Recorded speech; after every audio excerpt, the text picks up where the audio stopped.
Unlocking Bhagavad Gita में आप सबका स्वागत है। कल हमने चर्चा करी थी भगवत गीता के श्लोक संख्या 1.1 यानी कि चैप्टर 1 श्लोक 1 में, और उसमें हमने चर्चा करी कि किस प्रकार हमारा जो अपना मन है वही एक युद्ध का स्थान है। हमारा जो अपना शरीर है यही कुरुक्षेत्र है, इसी के भीतर एक युद्ध हो रहा है।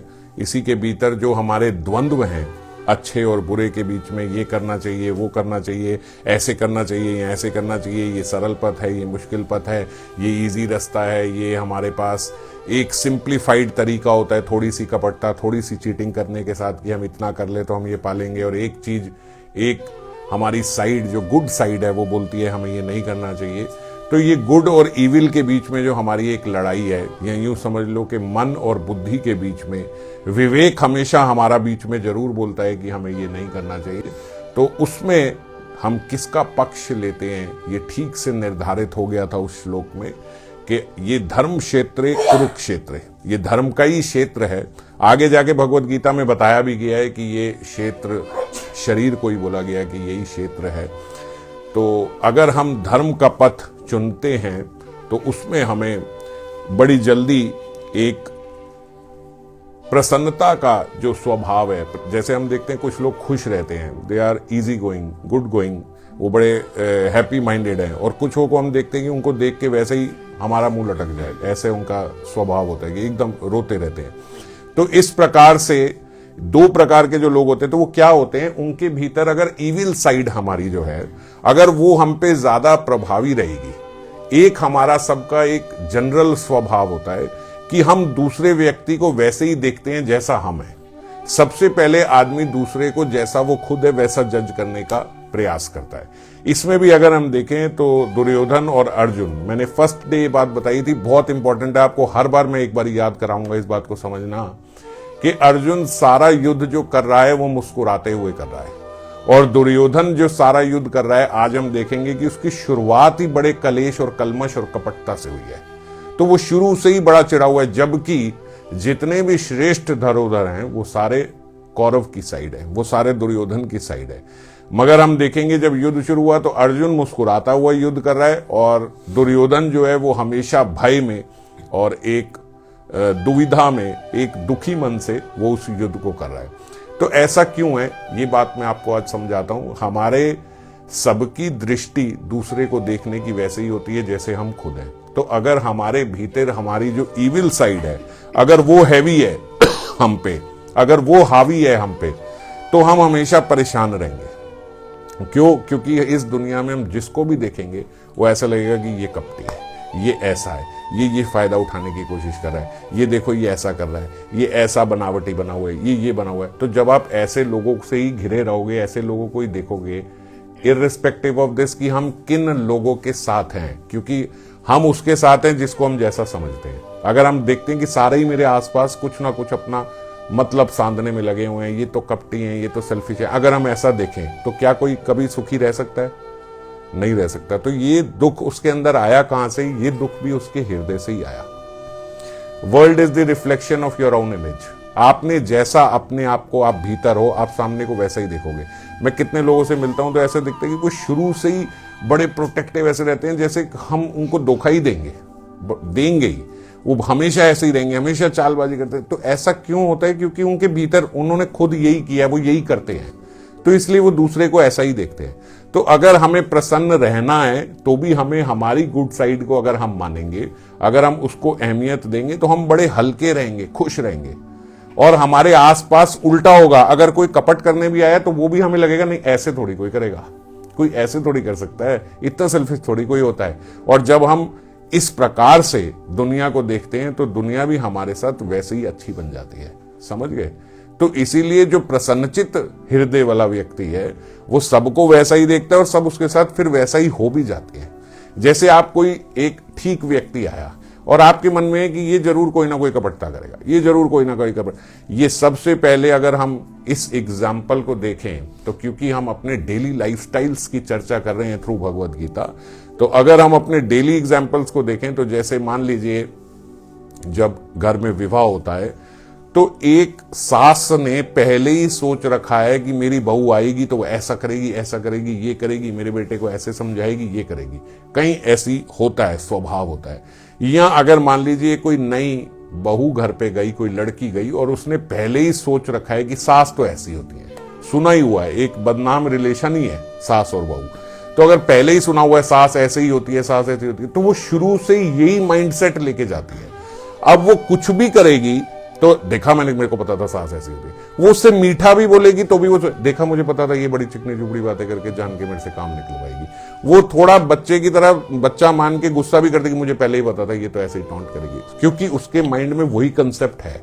तो ऐसे ही हमने अगर इस जगत के लिए अपना एक कंसेप्ट बना रखा है कि यहां सारे सेल्फिश ही हैं, ऐसा ही है, तो फिर हम भी बिल्कुल दुर्योधन की तरह ही जीवन व्यतीत करेंगे, पूरा जीवन दुखमय। हम देखें दुर्योधन का, हमेशा भयभीत रहे, हमेशा दुख में रहे। इस जगत में जैसे मटेरियल लोग, अभी आप चर्चा कर रहे थे कि मटेरियल लोग बड़े खुश दिखे, वो इस जगत को एंजॉय करने की कोशिश कर रहे हैं।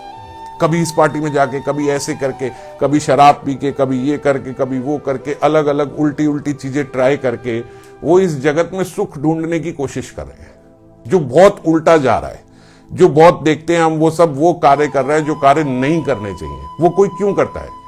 क्योंकि उसको सीधे कार्यों में आनंद नहीं मिल रहा, तो अब वो कुछ और ट्राई करना चाहिए। अब ये करके देखता हूं, अब ये करके देखता हूं, अब ये करके देखता हूं। जैसे कोई स्त्री लंपट व्यक्ति हो तो वो कहेगा अब इस स्त्री में देखता हूं, शायद इसमें देखता हूं, शायद इसमें देखता हूं। तो ऐसे अलग अलग अलग अलग जगहें, वो अलग अलग ऐसी चीजें जो नहीं भी करनी चाहिए वो भी करके ट्राई क्यों करता है?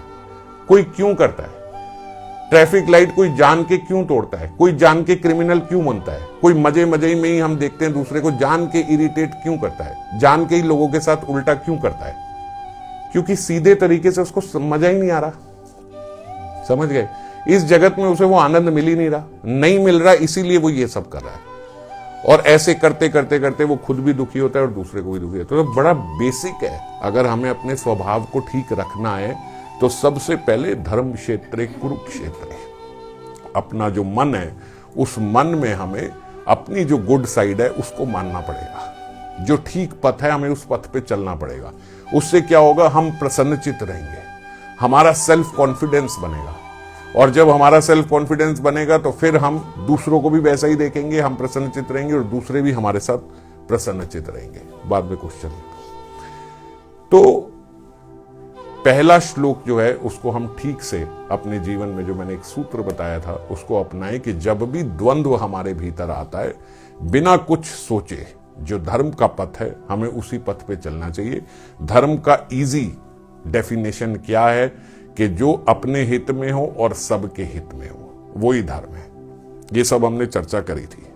नमक का स्वभाव है खट्टाई देना, चीनी का स्वभाव है मिठास देना, जीव का स्वभाव है सेवा करना। अपने हर कार्य से सेवा होती है। जब आप कोई भी कार्य किसी के हित के लिए करते हो, वो उसकी सेवा बन जाती है, वो ऑटोमेटिकली सेवा, क्योंकि वो आपके हित के लिए है। और जब हम केवल अपना ही हित देखते हैं, बस मेरा ही, दूसरी सूत्र जो हमने चर्चा करी थी, उन्होंने पहले ही देखो ऐसे बुलाया, मामकः पांडव एवच, मेरा बच्चे और पांडव ये क्या कर रहे हैं। और अगर हम आगे जाके देखें तो इसी अध्याय में 28वें श्लोक में, अच्छा बीच में क्या हुआ मैं पहले आपको बता देता हूं। मैंने पिछली बार हालांकि आपको बताया था कि उन्होंने अपनी अपनी आर्मी बताई, तो इसमें भी बड़े स्वभाव की एक बात है, उसकी चर्चा करके फिर आगे चलेंगे। आगे जाके क्या हुआ, दुर्योधन जो है, जब उसने देखा कि पांडव दिखते तो 5 थे पर बड़ी विशाल सेना है, काफी लोग इनके साथ भी आ गए, ये भी काफी बड़े हो गए। ऐसा होता है ना, जो भयभीत व्यक्ति होता है उसको चाहे दूसरे की कम हो तब भी ज्यादा दिखती है। हालांकि कौरवों के मुकाबले बहुत छोटी उनकी सेना थी पांडवों की, लेकिन तब भी उसे लगा इतने भी क्यों आ गए पांडव के साथ, जितने आए इतने भी क्यों आए, ये भी नहीं आने चाहिए थे। तो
हाँ, तो हम चर्चा कर रहे थे कि अर्जुन ने अपना रथ जो है वो दोनों सेनाओं के बीच में ले जाने के लिए बोला।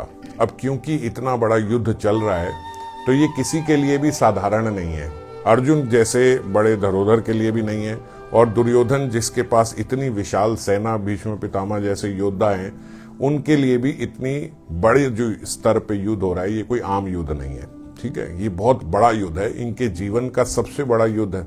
यहां तक कि आज तक वैसा युद्ध कभी हुआ नहीं।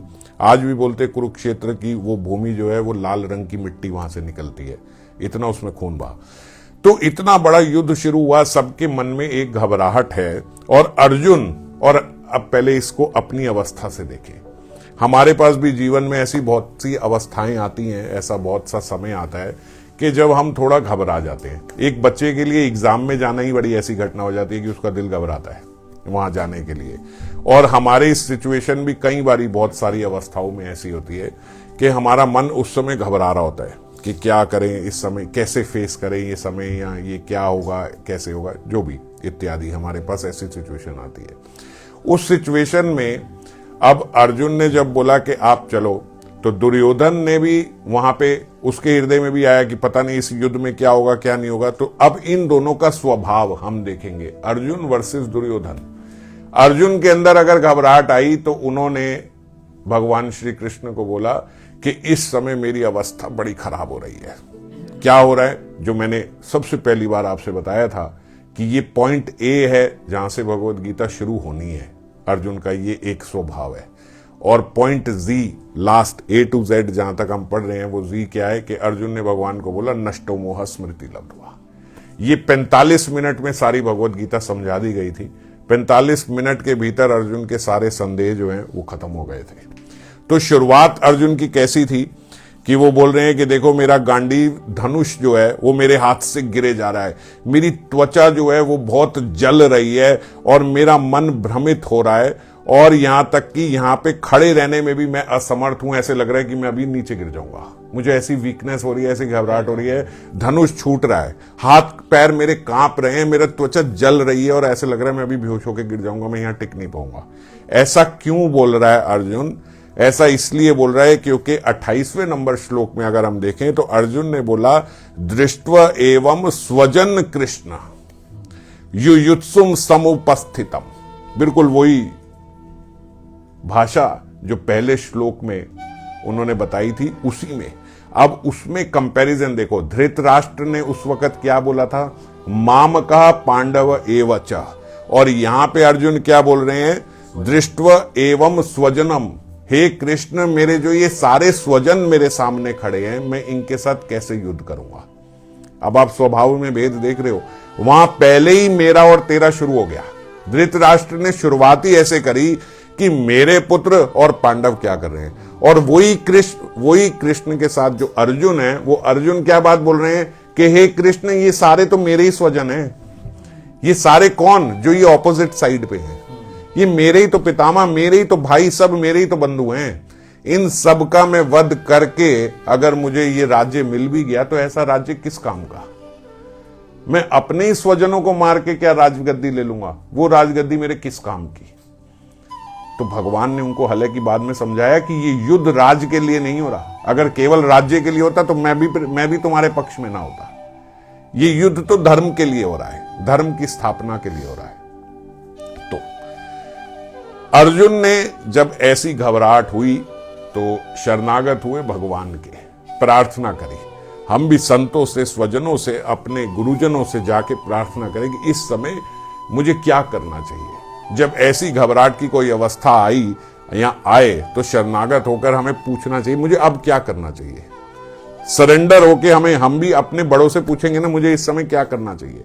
और वहीं दुर्योधन ने क्या किया, उसने जाके जो उनके गुरु थे ये द्रोणाचार्य को बोला, द्रोणाचार्य के पास गए, हमें कोई घबराने की जरूरत नहीं है। हालांकि वो घबरा रहा है, और वो अपनी घबराहट को छुपाने के लिए ये बोल रहा है द्रोणाचार्य को, जहां आप जैसे बड़े बड़े धरोहर बैठे हैं, जहां भीष्म जैसे बड़े बड़े धरोहर हमारे साथ खड़े हैं, ये सारे इतनी बड़ी सेना हमारे साथ है, कितने कितने राज्य हमारे साथ में आ गए, कितने कितने राज्यों के राजा जो है आज मेरे साथ में खड़े हुए हैं, और ये देखो ये सारी नारायणी सेना भी हमारे साथ में खड़ी है, इतने अक्षोणी सेना है, हमें डरने की जरूरत नहीं है, हम इनसे विजय पालेंगे। अरे भाई ये बोलने की जरूरत क्या है? कौन पूछ रहा है? द्रोणाचार्य उसको देख रहे हैं, भैया ये क्यों बता रहा है ये मुझे?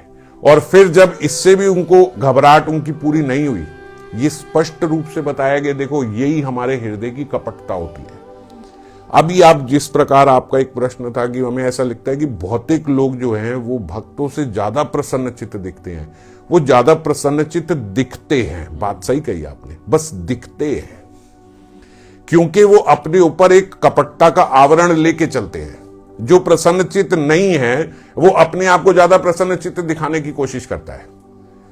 मैं आपको ये बात चैलेंज देके लिख सकता हूं, जितने हैप्पी गोइंग लोग हैं ना वो ज्यादा सोशल मीडिया पे एक्टिव नहीं होते, और जो इतने एक्टिव होते हैं ना वो उतने खुश होते नहीं जितने दिखा रहे होते हैं। एक जगत है ये भौतिक जगत, एक जगत है आध्यात्मिक जगत, और एक जगत है सोशल मीडिया का जगत। समझ गए?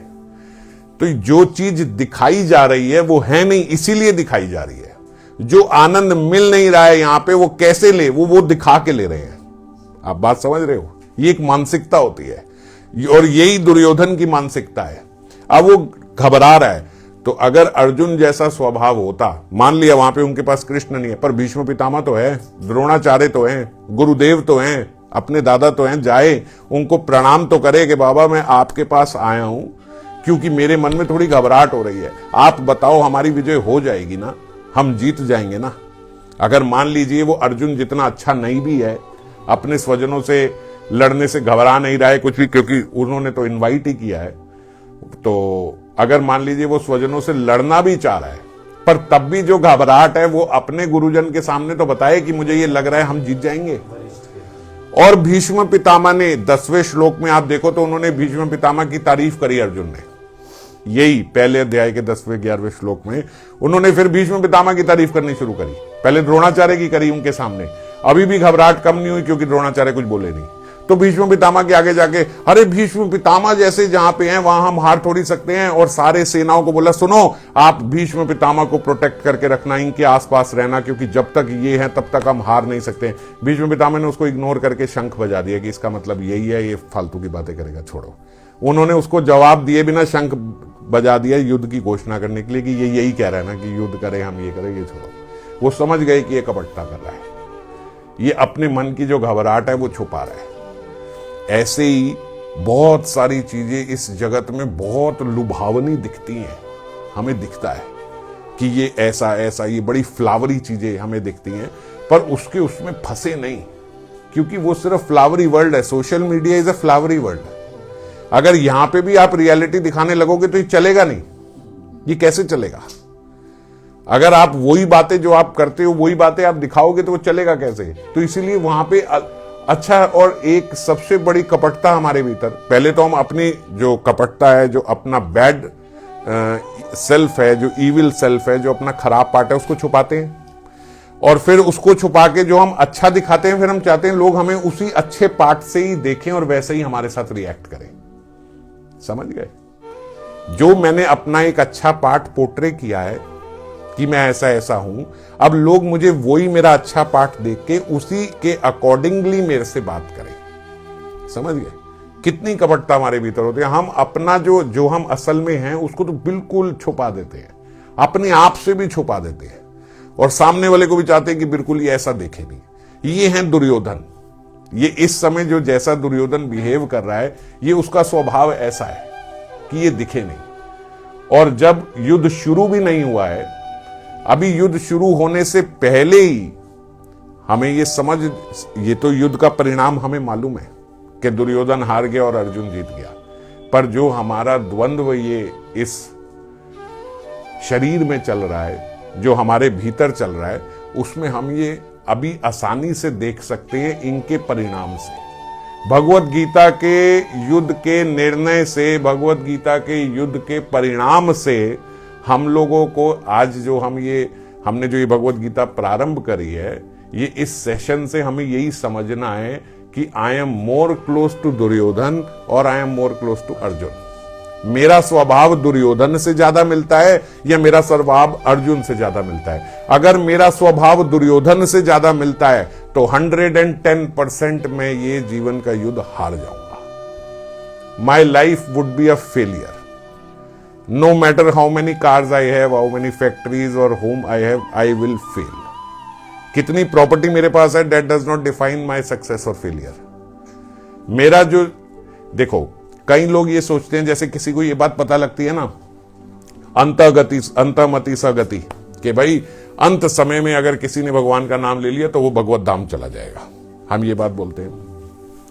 मैं ये बात बोलता हूं, आप इस बात को समझते क्यों नहीं कि हमें अंत में मोक्ष मिल जाए, ये मेरे जीवन का लक्ष्य नहीं है। मेरे जीवन का लक्ष्य ये है कि मैं आज से सुखी क्यों ना हो जाऊं। अगर मान लीजिए हमें ये बोला जाए कि आज से लेके मरने पर्यंत तक, मृत्यु तक आप बहुत दुखी रहोगे, मिजरेबल लाइफ जियोगे, मगर मरने के बाद हो सकता है आपकी मुक्ति हो जाए, आपको मोक्ष हो जाए।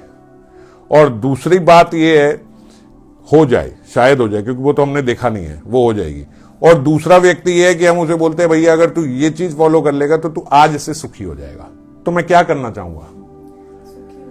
केवल मरने पे ही मोक्ष थोड़े ना चाहिए। अगर कोई चीज मरने पे मोक्ष दिला सकती है तो वो आज से भी तो मेरा जीवन सुखी कर सकती है।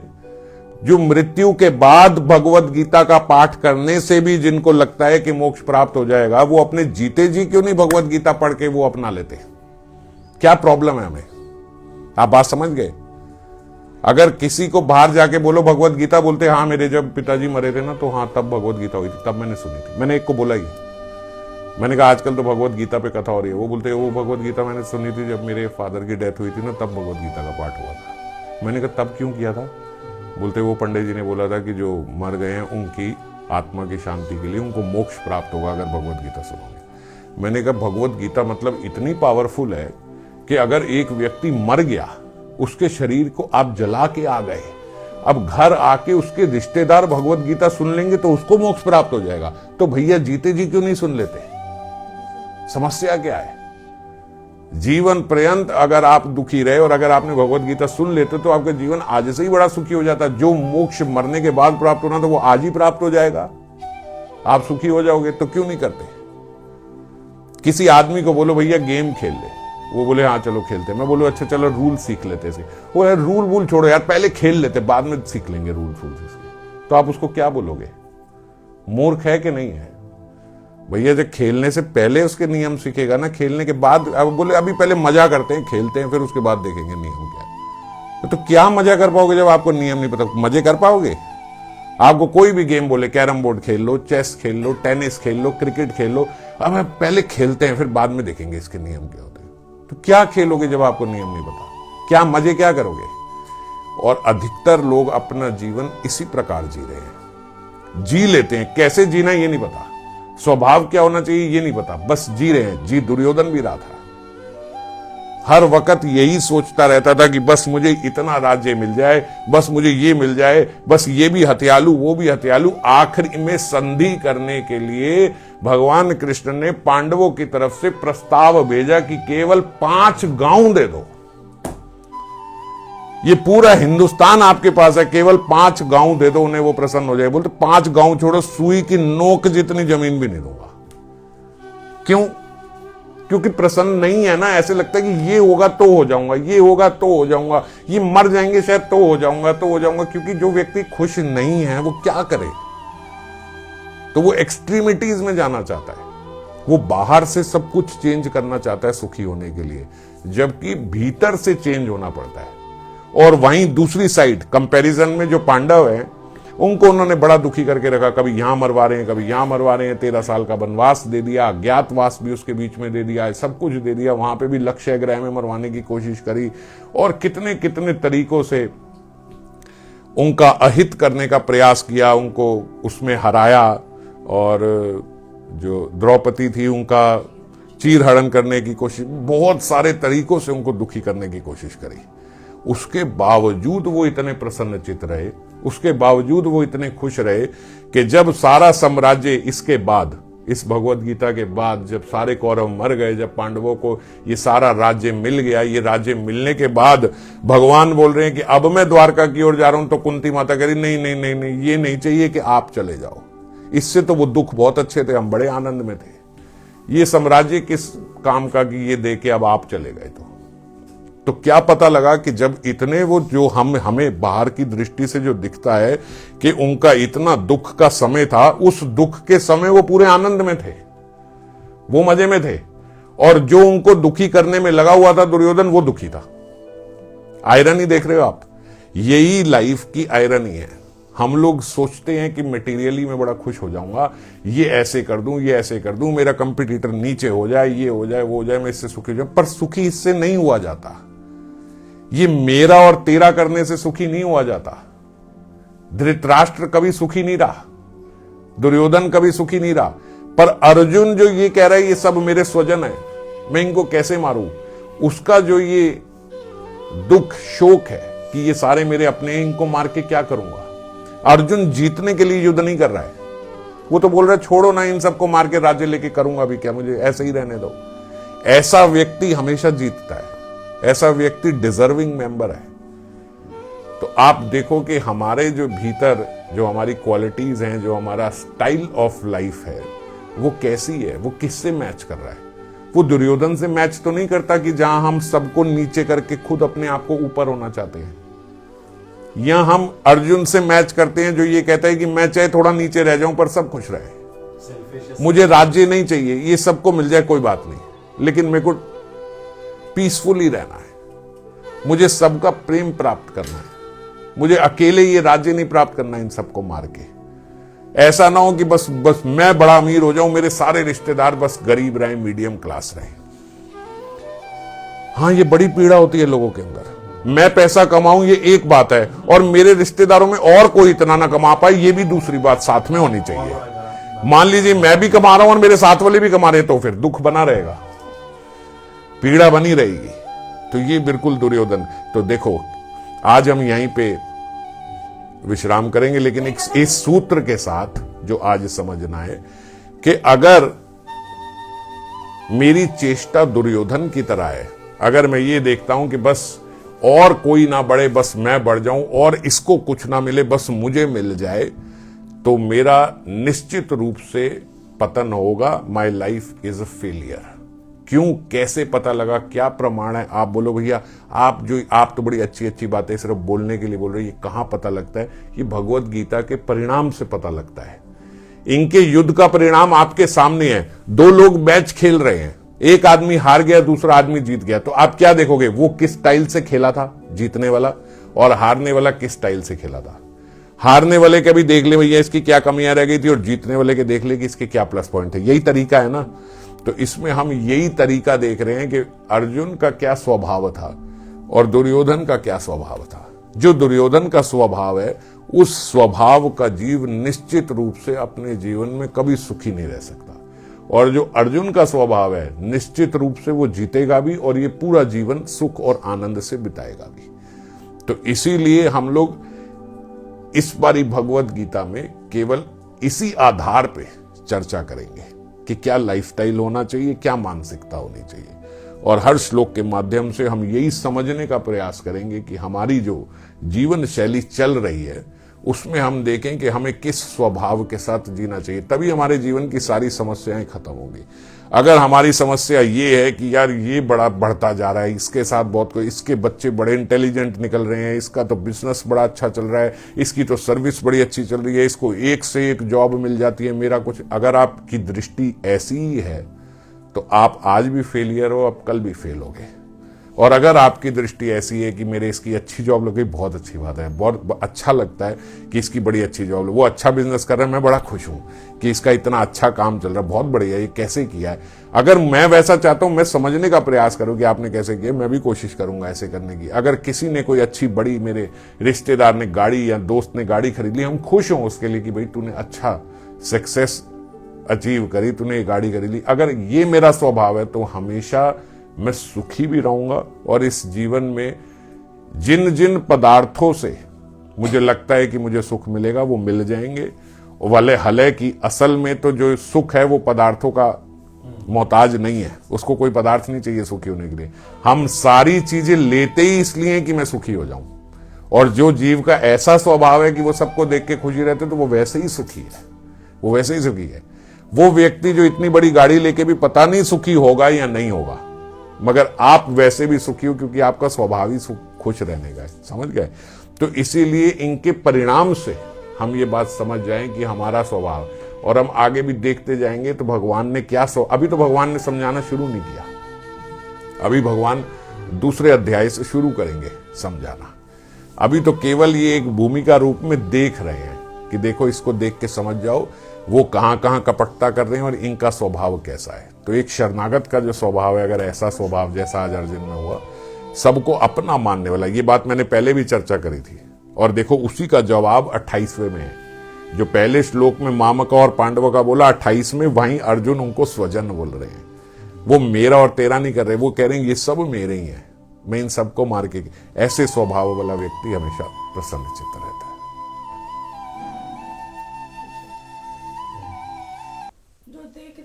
इसमें अभी सिचुएशन है, तो इस सिचुएशन से कितनी बार लोग बड़ा डायरेक्टली रिलेट करते हैं कि जैसे लोग, जैसे इसमें राज्य की सिचुएशन है, राज्य के लिए लड़ाई हो रही है जैसे, है ना दादी। तो ऐसे जो लोग घर में अपने रिलेट करते हैं कि भाई हमारा किसी का प्रॉपर्टी से रिलेटेड कोई लड़ाई चल रही है, फैमिली विद इन फैमिली चल रही है, तो उसमें लोग ऐसे भी रिलेट करते हैं कि अब कोई हमारे साथ गलत कर रहा है, मतलब कोई कर ही रहा होगा, अगर जेन्युइनली भी गलत कर रहा है, जैसे दुर्योधन का देखें वो सारा राज्य ले रहा था, तो प्रॉपर्टी में भी ऐसे होता है कि कोई सबकी प्रॉपर्टी ले रहा है, तो उनको अब वो भी ऐसे सोचे, उनको कैसे रिएक्ट करना चाहिए, वो भी ऐसे सोचे कि हमें लड़ना चाहिए क्योंकि ये धर्म की बात है। मतलब अगर वो भगवत गीता से रिलेट करेंगे तो वो ऐसे सोचेंगे ना कि भाई मैं अपने लिए नहीं चाहता property, but to set an example I should fight. तो ऐसे ही रिएक्ट करना चाहिए। हाँ, कैसे तो सही है। कैसे करना चाहिए उन्हें? आंसर दो।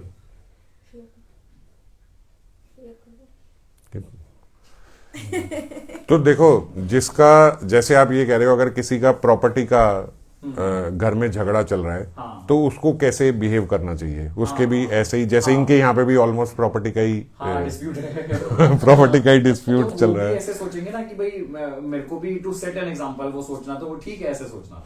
नहीं, ऐसा करना भी क्या ठीक है, मतलब अगर है क्या ऐसा करना इश्यू तो करना चाहिए ना फिर। देखो, एक बात हमेशा समझनी चाहिए कि हमारा जो पथ है वो धर्म की ओर होना चाहिए सबसे पहले। ये जो पहला श्लोक है ना, ये अभी तो मैं, क्योंकि हम लोगों का जो लाइफस्टाइल है, मैं उसके माध्यम से बता रहा हूं, तो नहीं तो अगर देखें तो पहला, ये वाला जो पहला श्लोक है, धर्म क्षेत्रे कुरुक्षेत्रे, अगर देखा जाए तो ये हमारे बॉर्डर पे जितने जवान लड़ रहे हैं ना, ये उनके लिए भी आता है ये वाला श्लोक। कि इस बात को थोड़ा अच्छे से समझना, कुछ बातें कॉन्ट्राडिक्टरी भी लग सकती हैं, लेकिन ये बात सत्य है। धर्म क्षेत्र कुरुक्षेत्र, आपका जो लड़ाई है, अब ये वाले यहां पे जो युद्ध हो रहा है, ये युद्ध धर्म का हो रहा है। इसमें बाद में ऐलान कर दिया जाएगा कि अगर किसी को लगता है कि कौरव जो हैं वो सही कर रहे हैं, अगर हमारे यहां से, अर्जुन के यहां से, पांडवों के यहां से किसी को लगता है कि कौरव जो कर रहे हैं ये सही कर रहे हैं, तो वो अभी वहां चले जाएं, उनसे कोई हमें समस्या नहीं है, वो उस साइड चले जाएं। कोई ऐसी प्रतिबंध नहीं है कि भैया ये हमारा ही भाई है तो इसको यहीं रहना चाहिए। और अगर कौरवों की साइड से किसी को लगता है कि नहीं जी धर्म इस साइड है, तो वो इस साइड आके युद्ध कर सकता है। तो हमारे जो बॉर्डर पे, हमारे सारी कंट्रीज के जो बॉर्डर पे जवान खड़े रहते हैं, सोल्जर खड़े रहते हैं, उनका भी जो युद्ध है वो धर्म के अनुसार ही होना चाहिए। जैसे अगर मान लीजिए, अब इसमें बड़ी सारी बातें थोड़ा समझना। अब हम ये कहते हैं कि भैया ये तो, जैसे आपने किसी दूसरी कंट्री में जाके उस पर युद्ध बोल दिया, उस पर युद्ध करना शुरू कर दिया, तो ये तो अधर्म है एक तरीके से, कि आप अपनी बाउंड्री में रहो, आप दूसरे की बाउंड्री में जाके जो क्यों लड़ाई कर रहे हो। अब लोग बोलते भैया एक तरीके से देखा जाए तो ये भी अधर्म नहीं है। अब पुराने जमाने में भी तो जो अच्छे राजा होते थे वो भी अपना साम्राज्य बनाने के लिए दूसरे राज्य पे हमला करते थे कि नहीं करते थे? अपना राज्य, तो राजा का तो ये काम ही है, एक्वायर करना, अपना ज्यादा से ज्यादा अपना प्रोविंस बढ़ाना। जैसे एक बिजनेसमैन अपनी जायदाद बढ़ाना चाहता है, ऐसे वो अपना प्रोविंस बढ़ाना चाह रहा है। तो फिर ये भी अधर्म नहीं है ये करना। तो इसमें अधर्म और धर्म की कहां पे एक बाउंड्री आती है, कैसे माने कि क्या धर्म है क्या अधर्म है। तो इस बात को समझो, आप दूसरे के राज्य में घुसे उसका राज्य अपनाने के लिए, पहली बात आपको छुप के नहीं घुसना, आप ऐलान करके निकलो कि हम ये अपनाना चाहते हैं, हम इस राज्य को अपने अंडर करना चाहते हैं। ऐसे नहीं कि आपने आतंकवाद फैला दिया, अंदर ही अंदर घुसपैठिए भेज दिए और एक सिविलियंस के साथ लड़ाई शुरू कर दी। सोल्जर की लड़ाई हमेशा सोल्जर के साथ होनी चाहिए। पांडवों की और कौरवों का जब युद्ध होता था तो सूर्य अस्त के बाद, शंख बजने के बाद वो सारे निहत्ते होके बिल्कुल अपने अपने तंबू में सो रहे हैं, कोई किसी पे वार नहीं करेगा। प्रिंसिपली लड़ाई करनी चाहिए। दूसरी बात, लड़ाई में कभी सिविलियंस को इन्वॉल्व नहीं करना चाहिए। A soldier should fight with a soldier. आप जाके सिविलियंस को नहीं मारोगे। तो अगर आपको अपनी सीमा पार करके दूसरे का देश भी अपनाना है, अधर्म नहीं है, कोई बात नहीं, आपका ये काम है, मगर आपको लड़ाई सोल्जर से करनी पड़ेगी, सिपाहियों से ही लड़ाई करनी पड़ेगी, सिविलियन से जाके लड़ाई नहीं करनी।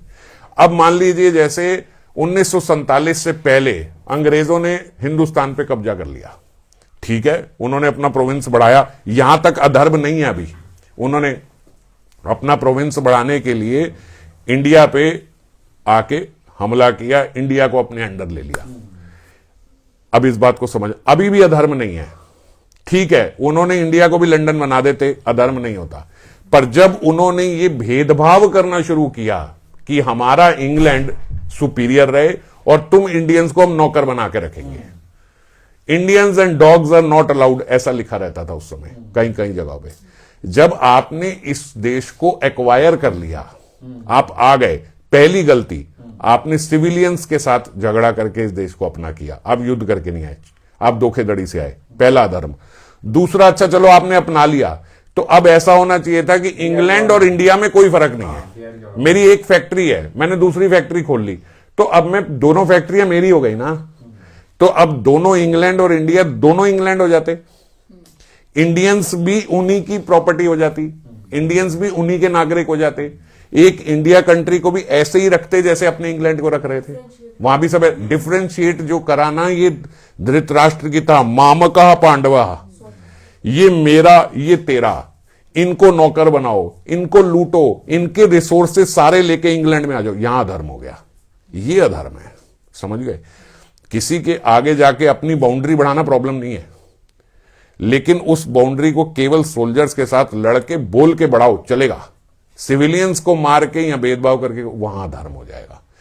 तो जब हमारे घर में प्रॉपर्टी का झगड़ा होता है, सबसे पहला हमें झगड़ा करना नहीं, जो जैसे पार्टीशन है वो उसी पार्टीशन में हमें थोड़ा कम मिल जाए। अर्जुन का स्वभाव क्या है, थोड़ा कम मिल जाए मैं सेटल कर लूंगा। इस युद्ध से पहले की बात देखो, उसने कहा कोई बात नहीं, मुझे 5 गांव दे दो, मैं सेटल कर दूंगा। एक बात हमेशा ध्यान रखो, आपके भाग्य में जितना है उतना मिल के रहेगा, बल्कि हो सकता है आपके स्वभाव से, आपके अच्छे स्वभाव से भगवान आपको कुछ एक बार को ज्यादा दे दे। हालांकि अच्छा स्वभाव जिसका है और भगवान की कृपा है वो इन सब की आशा नहीं रखता, मगर कुछ भी हो सकता है, आप अपने स्वभाव से कुछ भी पा सकते हो। तो सबसे पहले बेयर मिनिमम पे हम लोगों को सेटल हो जाना चाहिए। एक भक्त को धर्म के पक्ष में होना चाहिए, ठीक है। अगर मान लीजिए किसी भाइयों की 3 फैक्ट्रियां हैं, वो बोले भैया कायदे से 1.5 होगी, या आप 2 रख लो, आधी के पैसे मुझे दे दो, 1 मैं रखूंगा और आधी के पैसे आप मुझे दे दो, 1.5। मान लीजिए कोई कहते नहीं जी मैं 2 रखूंगा, तुझे 1 ही दूंगा, तो मैं 2 ही दूंगा, आपको 1 ही रखूंगा, इसमें सेटल कर ले। हाँ भैया ठीक है, हम इसमें सेटल कर ले। वो बोले भैया मैं 3 रखूंगा, तुझे कुछ भी नहीं दूंगा, तो बातचीत करके करें। अगर बातचीत करके नहीं करी, मान लीजिए आपने कोर्ट केस भी कर दिया, अर्जुन की तरह आपको लड़ाई भी लड़नी पड़ गई, सबसे पहले ये कपटता ना आए, जैसे आपने बोला कि नहीं मैं एग्जाम्पल सेट करने के लिए चल रहा हूं, मुझे कुछ नहीं चाहिए, मुझे चाहिए मैं इसलिए कोर्ट में जा रहा हूं, पहले ये कपटता ना आए बीच में। Let us be very clear. देखो हम स्वभाव से ही सीख रहे हैं ना, तो स्वभाव में क्या है कि दुर्योधन की तरह हमें पर्दा नहीं डालना। अगर मैं ऐसा हूं कि मुझे कुछ नहीं चाहिए, तो फिर आपको एग्जाम्पल सेट करने की भी जरूरत नहीं है, यू नॉट अ किंग, ये धर्म युद्ध नहीं, आप राजा नहीं हो, आप राजा। अर्जुन बाई चांस राजाओं का बच्चा था, समझ गए। वहां वो 2 पॉलिटिकल पार्टीज हैं, एक तरीके से वो चुनाव लड़ना है, उन्हें राज्य करना है, वो राजा हैं, उनके पिता राज्य थे पांडु, तो उनका राज्य के ये तो केयर टेकर थे धृतराष्ट्र, असल में तो राज्य तो पांडवों का ही था, he was just a care taker. तो उसने केयर टेकर ने अपने बच्चों को बनाना शुरू कर दिया, वहां प्रॉब्लम शुरू हुई। तो क्योंकि वो राजा थे, तो राजा का तो ये धर्म है, राजा का ये धर्म है कि वो एक एग्जाम्पल सेट करे। मेरा धर्म नहीं है मैं एग्जाम्पल सेट करूं, who am I to set an example, मेरे को कौन देख रहा है, कॉमन मैन कैसे ये एग्जाम्पल सेट। तो इसीलिए how can I set an example, I have to set an example of my स्वभाव। मुझे अपने स्वभाव से एग्जाम्पल सेट करना है, समझ गए, मुझे लड़ाई करके नहीं। तो अगर सबसे पहले मान लीजिए मैं किसी पे कोर्ट केस करता भी हूं, तो उस कोर्ट केस के साथ I will be very clear कि भैया ये मेरे साथ ये अनफेयर कर रहे हैं, टू कीप माई फैमिली, मुझे सबको रखने के लिए ये एक मेरा अधिकार है, ये मुझे चाहिए। वो मैंने उसके लिए उनके साथ कोर्ट केस किया। No out of the court लड़ाई, फाइटिंग, उससे कोई मेरा कोई बैर नहीं है। आउट ऑफ द कोर्ट मैं उनके गुंडे भिजवा दिए, मैंने गाली गलौज कर दी, मैं रोज फोन करके ये कर, आप पीसफुल रहो, कोई बात नहीं। अब फिर ठीक है, फिर अब कोर्ट में केस हो गया, शायद यही विधि होगी, यही होना होगा, ऐसा ही होना होगा। तो कोर्ट में केस कर दिया, कोर्ट में केस करके वो चल रहा है। अब जो कोर्ट में केस होगा वो होगा। जैसे हम लोगों का आपने देखा वो गुड़गांव में बिजली का केस हो गया, अनड्यू बिल आ गया जहां 20-30 हजार बिल आते हैं, 12 लाख बिल आ गया। अब वो नहीं माने तो कोर्ट केस करना पड़ा। तो कोर्ट केस पर तो हम पीसफुल है ना, हम मजे से ही जा रहे हैं, कोई बात नहीं, कोर्ट का केस चल रहा है। हमारा कोई युद्ध नहीं है, कोई लड़ाई नहीं है, कोई बैर नहीं है, कोई कुछ नहीं है। भैया आपने गलत किया है, अब हम ऐसे थोड़ी करेंगे कि नहीं जी चलो जी हमें तो कुछ करना नहीं है, तो 12 लाख ले लो हमसे, ऐसे तो नहीं है। आप गलत कर रहे हो और मैं गलत में नहीं देना चाहता उतना, तो फिर मैंने इसी के लिए कोर्ट है, कोर्ट जाना कोई प्रॉब्लम नहीं है। कोर्ट है ही किस लिए, सेटलमेंट के लिए है, कोर्ट जाने में कोई प्रॉब्लम नहीं है। कोर्ट डज नॉट मीन कि वहां सिर्फ गलत आदमी जाते हैं, अच्छा आदमी नहीं जाता। आप अपने अधिकार के लिए लड़ रहे हो, बहुत प्रॉब्लम नहीं है, पर आप अपने अधिकार के लिए भी अधर्म का रास्ता मत अपनाना, समझ गए। आपका कॉन्फ्लिक्ट चल रहा है तो क्या होता है, प्रॉपर्टी का कॉन्फ्लिक्ट चल रहा है तो आपस में गाली गलोच भी चल रहा है, भाइयों में एक दूसरे को काट भी रहे हैं, रिश्तेदारी में भी उल्टा सीधा, ये सब नहीं करना हमें। फिर बड़ा अच्छा है मैंने लीगल रास्ता ले लिया, मैं कोर्ट में चला गया, मैंने कोर्ट में कर दिया, भैया जो कोर्ट में आएगा वो मेरे को मंजूर है, ठीक है, फिर वहां पे करना है।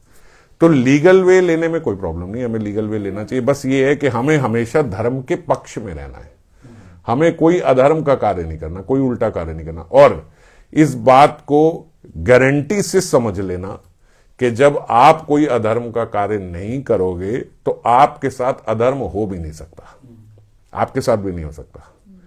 आपके साथ भी हमेशा निर्णय जो होगा वो धर्म के आधार पे ही होगा।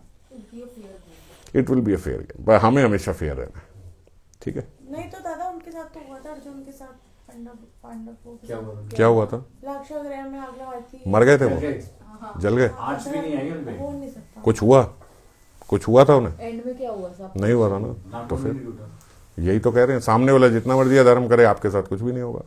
हमेशा जहां जो समस्या हुई भगवान स्वयं उन्हें बचाने आ जाते थे। तो साथ ही रहते। द्रौपदी का उन्होंने वस्त्र हरण करने का कोशिश किया तो भगवान साड़ी का रूप लेके आ गए। बताओ किसी शास्त्र में लिखा है कि भगवान साड़ी का अवतार ले लेंगे? कृष्ण ने साड़ी का अवतार ले लिया, कौन से शास्त्र में लिखा है? पर आ गए ना बचाने के लिए। किसी न किसी रूप में भगवान आके आपको बचाएंगे अगर आप धर्म के पथ पे चल रहे हो तो।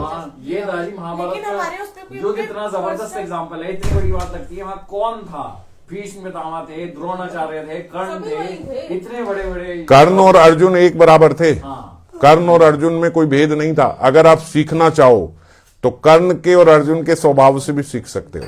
इस बात को भी समझना। अच्छा, हम यही बात अभी कर रहे थे।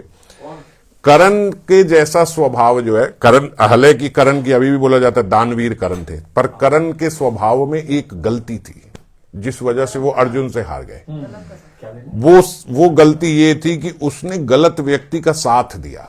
उसने सोचा कि दुर्योधन मेरा मित्र है तो मैत्र धर्म मेरा क्या कहता है कि जो दुर्योधन कहे वो ही करना मेरा धर्म है। यहां उसने धर्म की गलत परिभाषा पढ़ ली। धर्म क्षेत्र कुरुक्षेत्र, आपको हमेशा सही पाठ का ही साइड लेनी है। और अगर गलत पाठ पे आपका मित्र जाता है तो उसको सही पाठ की सीख सिखानी है। कर्ण के बलबूते पे ही दुर्योधन ने इतना बड़ा डिसीजन लिया था कि मैं युद्ध कर देता हूं। कहीं कर्ण ने अगर उसको समझाया होता कि मैं तेरे साथ नहीं रह सकता, या यूं कि आपको भी ये युद्ध नहीं करना चाहिए, उसको समझाया होता कि भैया ये गलत है, तुम गलत कर रहे हो। हम अपने दोस्त को नहीं समझा देते यार तू गलत कर रहा है, तू क्यों जिद पे अड़ रहा है। वो 5 गांव मान रहे हैं, 5 गांव दे के खत्म करो। मगर उसने धर्म को ये सोचा कि बस क्योंकि इन्होंने मुझे एक साम्राज्य दे दिया छोटा सा, मैं कहां सूत पुत्र था, मेरे को इतना इन्होंने राजा बना के रखा, ये रखा, तो अब जो ये कहें वो ठीक है। तो इस चक्कर में, हरि बोल, इस चक्कर में उन्होंने अधर्म का रास्ता ले लिया, समझ गए, एक अधर्मी का पक्ष ले लिया और उसको धर्म समझ लिया।